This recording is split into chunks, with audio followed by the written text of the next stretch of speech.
I'm here in the centre of Paris in front of the Sacré-Cœur, the Sacred Heart, the famous church in Montmartre. We're here because the dream of the 3-bed semi in the little back garden doesn't exactly loom large in the minds of most Parisians. We want to find out why. Specifically, we're going to talk to people living in the city and find out what kind of services and shared spaces you need to create if you want people to embrace apartment living.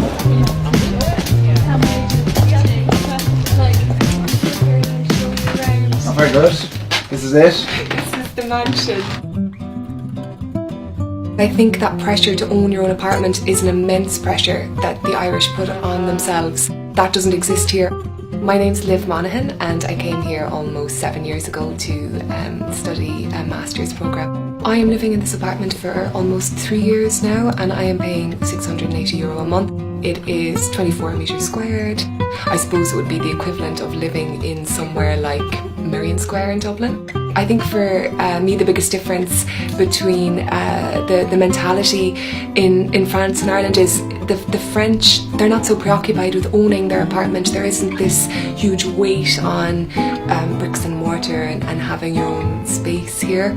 There's a little bit more of an encouragement to invest in other things like in education and in culture. I don't have any intention to move back anytime soon because I really love my quality of life here.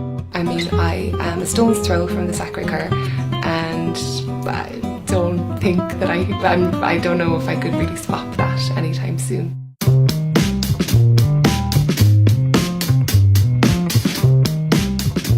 Getting an apartment in Paris, you have to wait a long time. Sometimes it's actually harder to get an apartment than it is to get a job. I'm Vinical, I run the pub here. I've been in Paris for 19 years now. You'll find in Paris that when you arrive, you'll see queues and queues standing outside in a building. Over here, a landlord would be very, very picky for letting somebody into their house because once somebody is in and renting, it's more or less becomes their house. And to get rid of them out of their house is very difficult for a landlord, and that's why when you'll be renting over here, the landlord would take his time, want to know how long you're going to be there, have you got the money to stay in the house to pay your rent every month.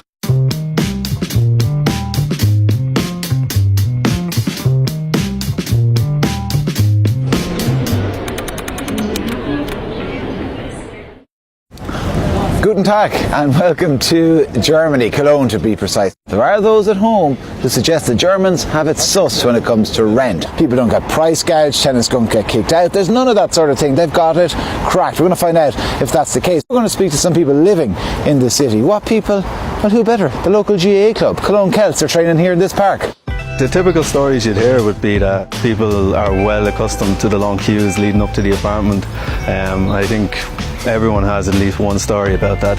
My name is Stephen O'Rourke. I've been living in Germany since 2012. One aspect that's very different from back home in Ireland is that it's very difficult to evict somebody here in Germany. Usually if you have a good enough reason for why you can't be paying the rent, then you won't be dragged out of your apartment. But then if you look at it from the landlord's point of view, he's stuck with a problem tenant. So I'm not a politician, so I'm not going to go on about the rights and wrongs, but it's more evenly balanced, so nobody has the upper hand. What I would say is that I think Ireland and other countries could learn a lot from the Germans and the German systems.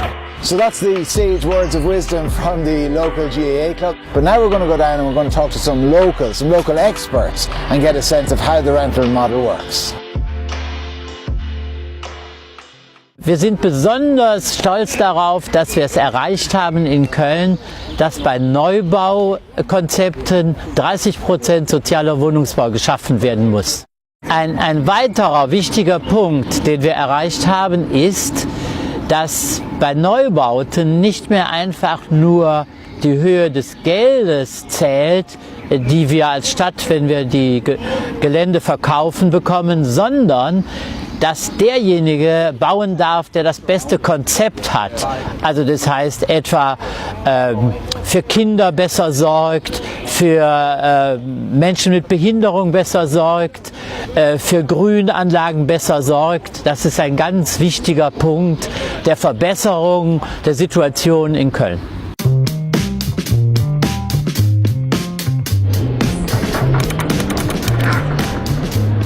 Welcome to Amsterdam. I'm here to find out about the Dutch social housing system. Housing agencies provide a huge amount of the stock here. We're beginning to rely more and more on them in Ireland. They have their own version of rebuilding Ireland here as well. It's called the housing agenda. What it means is that they've got a mix, or they want to mix in their housing stock.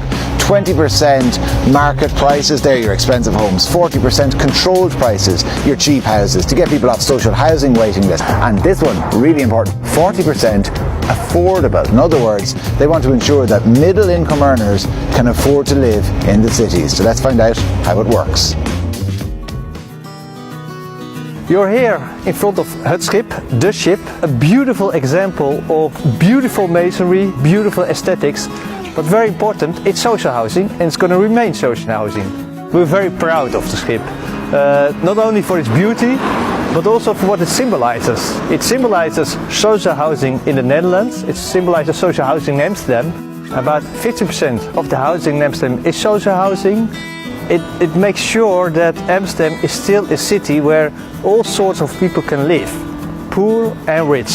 If you take, for example, this area where the housing prices are booming enormously, we are still able to maintain social housing in this part of the city. The amount of housing aimed at the middle range is growing because that's really a part where there's a lot of need of it. We believe very much that areas can be successful when there's a lot of variation. When there's not only very rich people or only very poor people. We think that it influences each other in a positive way. People don't feel like they're living in a ghetto. Well, what we're very proud of in the Netherlands is the standard of living. Of course, this is a very prime example because it has just been renovated. But if you look at the average social housing house in Amsterdam or in the Netherlands, you'll see it's a really good quality. On average, rooms are good, heatings are good, the roofs are good. It's really a place where you can live and where you can make sure that you can make a living. And we think that's important because to be successful in life or to grow or to have your kids to study, you really need a good roof above your head. We help actually all the people who are either lonely, who don't have any money, who are living on the streets. That's the people we help. I feel that the government and the Amsterdam municipality, they do quite good in supporting us to tackle homelessness. They're not just supporting us with money, but they're really interested in us. They come and visit the centers. One thing that's a very good thing, people who have social welfare, they're not allowed to rent out a room for people who are homeless because they will be stopped in their social welfare if they get rent from somebody. We made a project under the roof, it's called. We help people who have social welfare to rent out a room. And we support them and we keep an eye on it. And so that's one of the ways we try to end homelessness. It's been really interesting looking at the different ways these different cities, Paris, Cologne and Amsterdam, have dealt with housing issues. But how much of it can we apply to Ireland? I'm not sure. I think my key takeaway is beware anyone who promises the silver bullet solution, who says, you know, they've got it sussed over there, let's just copy what they do.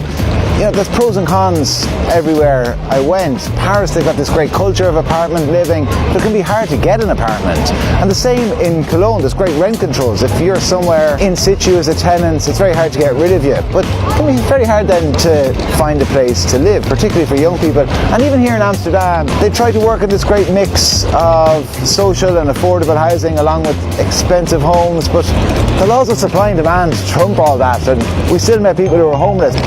To be honest, I think having visited these three countries and knowing the problems that we have at home, the answer isn't to ape any one of them. It's to do a bit of cherry picking, a bit of pick and mix, you know. Look at what works here, what works there, take a bit of that, add a little bit of that, sprinkle of some of this, and maybe then you can come up with an Irish solution to an Irish problem.